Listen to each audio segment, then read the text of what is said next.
Hi there everyone, how's it going? It's Joesephyr here and welcome back to my channel. Now today I wanted to take a look at a deck that's very popular and very disliked in the FFTCG community. I've already made a deck that is aimed to try and counter this particular build, but I think that one of the best ways to counter a deck is to kind of identify the different things that it does and work around them. So I'm actually going to be focusing on Mono Ice today. Now Mono Ice has been played for quite some time now, but in Opus 4 and 5 it's just slowly elevated itself to becoming a very popular deck in tournament play. So we're going to identify how that is and why that is. Now the deck that we're going to use as an example here is actually the winning deck from Italian Nationals, which was piloted by Marco Grammatica, and you know, Mono Ice has a lot of different options that it has available to it, but you know, I wanted to focus on this particular deck because it had just won a major tournament, and as you can see on the right here, you can see all of the different cards that are played in Mono Ice, and there are a few things that you can change here and there that aren't played in this deck, but let's go over what we can see here. Now this deck in particular, and many decks like it at the moment, are focusing very heavily on early game discard, and that's by way of things like Argath, Thaumaturge, Edward, and Sarah. All of those cards are present in this deck, and you have to wonder why that is. Now obviously, if you're playing a character that kind of establishes your board presence, either whether it be through body of a forward like Thaumaturge or Argath, or whether it be, you know, building up your board through things like Edward, and Edward is very prominent in particular because if Harley is on the board, then it costs 1. So you have to kind of think of it mathematically. If I'm paying 1 CP to play a backup down that's going to discard a card out of your opponent's hand, then they're losing 2 CP, and then you're gaining 1 permanently. So that's straight up going to be a plus for you. You know, it's meant to even out, you know, even if it's played normally, you still even it out well by it being a 3 CP because, you know, a summoner only costs 1, and summoners even in this deck as a 1-drop free, just basic backup. So if you're getting something out of it for 1 CP, you go put a lot of pressure on your opponent. And if you're playing bodies like Argath, Sarah, or Thaumaturge, then you're putting pressure on your opponent because then that means that you have bodies to be able to attack your opponent. It doesn't matter whether they're big or not. At the end of the day, you're being able to, you know, put pressure on your opponent to the point where you go, I have a forward here. If you don't play one, I'm going to be able to start dealing damage to you. So that means that your opponent is then on the back foot. The reason that Mono Ice is performing so well in the early game at the moment, and it is performing extremely well in its early game, is the ability to just kind of slap a load of these guys down. You've established a board presence, and because you're establishing a board presence while wiping your opponent's hand out, you're making it really harder for them to do the same. So how do you counter stuff like that? I mean, draw is probably the best way to be going about it. Water has a lot of draw power in its cards. Earth has things like Psycom Warden, where you can like play one, search another, and that was why the deck that I built was Earth Water.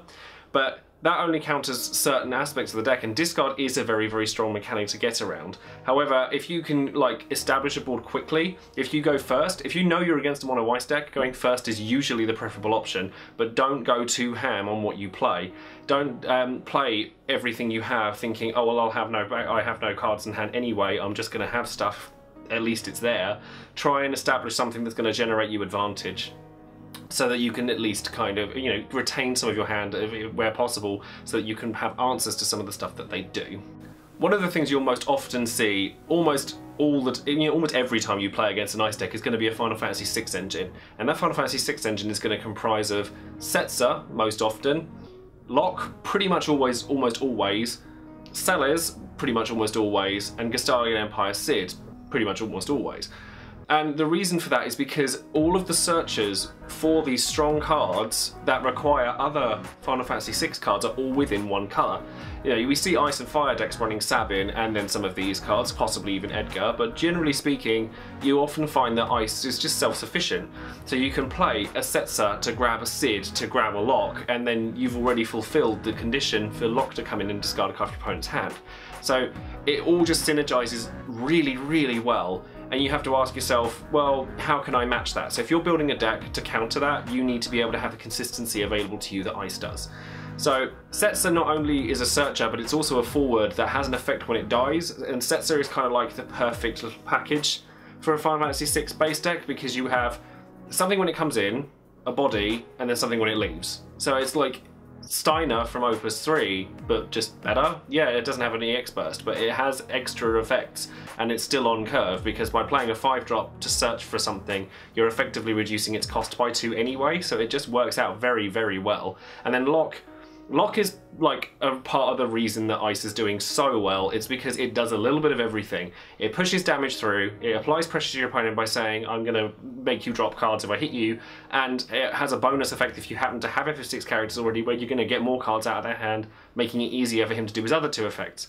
A lot of people are running Scholar just so you can get additional copies of Lock because it makes him unblockable using his S ability, so your opponent has to answer Lock extremely quickly, otherwise they're just going to die to him straight away. And then Celes has the, you know, something that actually I missed for ages when I started playing, you know, when I started playing with Opus 4, is the fact that she can freeze backups when she comes in. So if your opponent has started to dull some of their backups to pay for things early, you can then sort of stunt their growth, and you can, you know, get on the aggressive, and it works really, really well. And then you also have the ability to deal an extra bit of chip damage through her ability when she hits your opponent, which can then often leave it so you're able to finish off bigger forwards with things like Glacial Avalus, and it just works out really, really well. Three cards that you'll almost, if not always, see in a mono ice deck are going to be Genesis, Vayne, and Orphan. Genesis is just a ridiculously good card for his cost. He's a little bit under the curve at 7k for 4, but nobody cares because his effects are just that damn good. When he comes in, Dull and Freeze a guy, which means that your opponent is going to take longer to recover from the Dull and Freeze than you are to recover from the Summoning Sickness for Genesis, and you're opening him up to being attacked by anything else, whether it be Lock and make it so they discard more cards, or if you can give Genesis haste, then he's going to make them discard more cards. Obviously in mono ice you can't do that, but it's still worth mentioning. And then it's just, he does everything that Ice wants you to do. And then you have Vayne, which, you know, gets run in various different numbers. Some people run 1 and maybe a couple of Devout, some people run 2, some people even run 3. Vayne is something you have to bear in mind when you're building your own deck, whether it be a mono ice deck or whether it be a completely different one, because if you've put too many cards in there that will get hit by him, then you're going to have a real uphill struggle against Ice, because Vayne, you know, you have to be able to get rid of him as well. If you are going to play more heavy costed cards, then he also counters ice decks as well by, you know, just by being himself. He hits things like Orphan, he hits things like Setzer, and he hits things like the upcoming Kuja that's coming out, which we will touch on later. But he is something you have to bear in mind when you're building against Ice. And then Orphan is the kind of the trump card for Ice. Again, people tend to run various different numbers of it. Most people tend to run 3, but that's because in a mono Ice deck, you will pretty much always fulfill his condition of having 5 Ice characters to make it so that when he comes in, you Dull and Freeze 2 guys. So it doesn't really matter whether he gets to attack or not. When he's come in, he's kind of already done his job. You know, we had Cannoneer in Opus 3 that was a backup that did something similar, but Cannoneer can't then start smacking your opponent. Orphan can, and on a 9k body to boot, that has an additional effect when he's attacking. He's just very, very strong. So, you know, Orphan is something that you definitely want to keep in mind as well when you're building against Ice, because if you're going to get hit by him to a point where you can't do anything, you're going to struggle. Now we're looking into some of the characters that, you know, change up and about. You know, we have different characters that see some play and some that don't. So you have Kuja from Opus 3. Kuja's very, very good if he starts attacking. If he starts attacking, it's very difficult to get around him, and he's something of a wall breaker, but he has to actually get to that point before he can do anything. So against opposing ice decks, he might not be that strong because he's going to be the first target to get dulled and frozen. But if he does start going, he's going to open the way up for your Locks and your Genesises and your Genesises and your Orphans and things like that, and make it so your opponent's going to have a really hard time getting around you. And then you have other cards such as Sid Olstein, which can do really, really nasty things if you can get your opponent's hand down quickly enough for it to matter. But he's also a 9k body, which is something that Ice sometimes struggles with, where, you know, one of Ice's weaknesses is that most of its guys aren't particularly big. But so if you can get a massive power forward, you know, Earth is well known for doing very well against Ice because its forwards can be so large. Water can also do it, but Water has to get there quickly, otherwise it's going to get steamrolled by Ice. Now your backup line in Ice is where things start to get a little bit more varied. There are cards that you're always going to see in a mono ice deck, like Duke Larg, because you need the power boost. You know, probably going to see Jill Nabart Mark 1, although a lot of people have been using Opus 2 Jill Nabart to stop opposing backups from being able to do anything to him. We've already covered the searches for Ice in, you know, you have your Emperor Sid, you also have access to Mog 13 in the deck, and we've also already covered Edward, who is obviously very strong for getting that, you know, relationship between your plays going quickly, and then Harley can make Edward cheaper, which makes it easier for you to start by dropping their hand quickly. But then you have cards like Sid from World of Final Fantasy. If you're planning on playing either Flan or Buckaboo or any of the upcoming monsters or anything like that, then it does very, very well. If you're planning on playing anything something like, you know, trying to stall your opponent out, then Arcanist can be very good. Arcanist isn't present in this deck. As I said previously with Lock, Scholar can make it so that you have easy access to his S ability, but then this deck isn't running that one either. You can just speed your deck up like this one has by running the 1 CP Summoner, and so you just got a plain backup that you're just going to start throwing out there. You know, you have a lot of variety. Devout, again, as I've spoken about before, it's a little bit slow nowadays because, you know, Ice tends to be very, very aggressive with its discard, so maybe a 4 CP backup is a bit slow for the time being, but there's no reason why you shouldn't just write that one off. It can still be very, very playable. There's so many good, you know, Ice backups, Kazuza, Emina, and they're going to get even stronger with the new set coming out because we've already seen a new Kurosame, we've seen a new Kazuza, and we've seen the fact that Emina can make Kazuza like cheaper, and he is a removal piece, which is something that Ice didn't have before, so we are going to have a lot more Ice going forward by the looks of things. Now the summons are where Ice really excels. I say that, it excels in pretty much everything, which is why it's doing so well and being so popular at the moment, but the summons are very, very good. I mean, my favourite summon, and I think now everybody's favourite summon now, is Glacial Abolus, or Doom Train as it's more commonly known, because it just does everything that you'd want it to do in Ice. It can dull a guy, it can freeze a guy, it can deal damage to a dull guy, which can remove it, and in combination with Celes will remove most things, and it discards a card from your opponent's hand. The fact that you can play a discard spell during your opponent's turn is scary, because it means that they're constantly having to worry about, have I got enough in hand to survive? And then, you know, your opponent plays a Doom Train and goes, no you don't. That's a horrible thing. And being able to, like, if they attack with a 7k or less guy, you can go kill your guy and you discard a card, and your massive swing of momentum has just changed in your favour. It's a really strong card, and even if you're playing Ice with something else, Doom Train is very, very good. You also have Zalera, which is the card that's being played in this deck. Zalera is a really, really good shout against Camlanaut, which is one of the few weaknesses that one Ice has. If you can get a Camlanaut down quickly, then you can really start to put pressure on your opponent, because it's going to be more difficult for them to get around it because they can't target him with Dull and Freeze guys like Genesis or Sid Olstein. They couldn't target him with him. However, they can still target him with Vayne, and they can still target him with Zalera. So you have to be very, very careful running Camlanaut. You also have access to the Shivas, so you have Opus 3 Shiva and Opus 4 Shiva, which are both very, very good, and some decks get revolved entirely around that.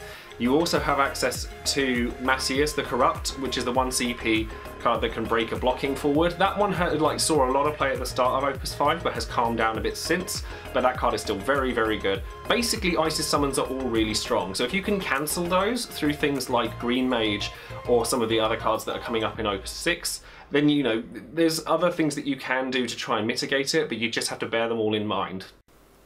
The last card that I quickly wanted to mention was Flan. Now, Flan, when it came out, didn't seem all that popular, but as time's progressed, people have seen the power in Flan. Now, as a card that can both generate you resources, because it costs 1 Ice and Dull to go and search for a copy which you could then discard for 2 CP, so it's actually ramping for you. Not only that, but it actually, if once you're done with it, you just go, yeah, your opponent just discards a card. That's fine, you just do your thing. So it kind of just it presses your advantage while pushing disadvantages on your opponent. The card is crazy. People are running like Sid from World of Final Fantasy just to be able to get copies of it back, because it's an additional discard at the end of the day. And if your opponent has no hand, they have no answers to anything that you're doing. So now that we've identified all of the different plays and things that Ice likes to do, how do we counter it? So it's actually a very difficult thing to do at the moment, I'm not going to lie to you. Ice is very, very powerful right now. However, having cards in your deck that bear Ice in mind will save you in the long run. If you look at a lot of Japanese deck lists, for example, you'll see that Ice isn't nearly as popular there as it is in the West, and you have to ask yourself why that is.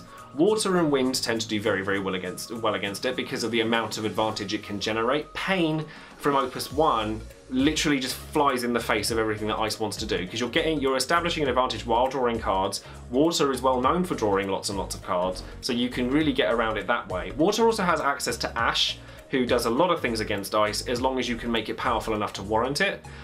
You know, as I said, if you can make her stronger, then you can ward off things, especially after Jute Larg comes into effect. A comment on my last video about my Earth Water Day brought up a very good point as to playing Guy in there. When I didn't, because I had Ash and Astrologian, Fairy and things like that to counter Ice, but if they have a Jute Larg out, then Ash might be a little bit too small to deal with it, whereas Guy's a little bit bigger. Speaking of Guy, you have a lot in Earth that can do wonders against Ice. Guy and Yang are both forwards that cannot be dulled or frozen by your opponent, but can be dulled by your opponent's card effects. Not only is that right off Ice, it actually does really well against Lightning as well. So that's something to bear in mind, which is also another very, very popular deck that we'll touch on in the future. But you also have Black Mage from Opus 4, which is Earth and dull target, a target forward you control can't be dulled by your opponent's card effects. So if that's something that you want to consider so that you can free up room in your forward slots, then you might want to consider that, though it is a little bit more slow.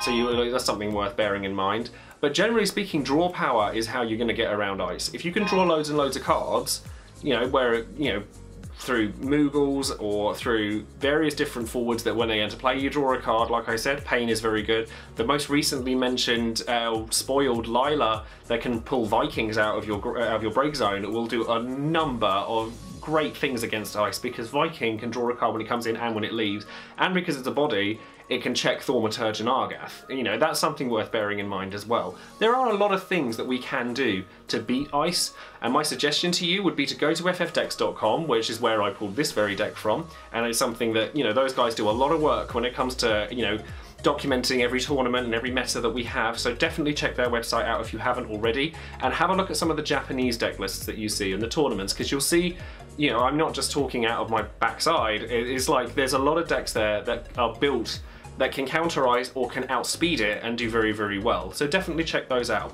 So what about the future of Mono Ice? Well, we've already seen some pretty scary cards from Opus 6 coming about.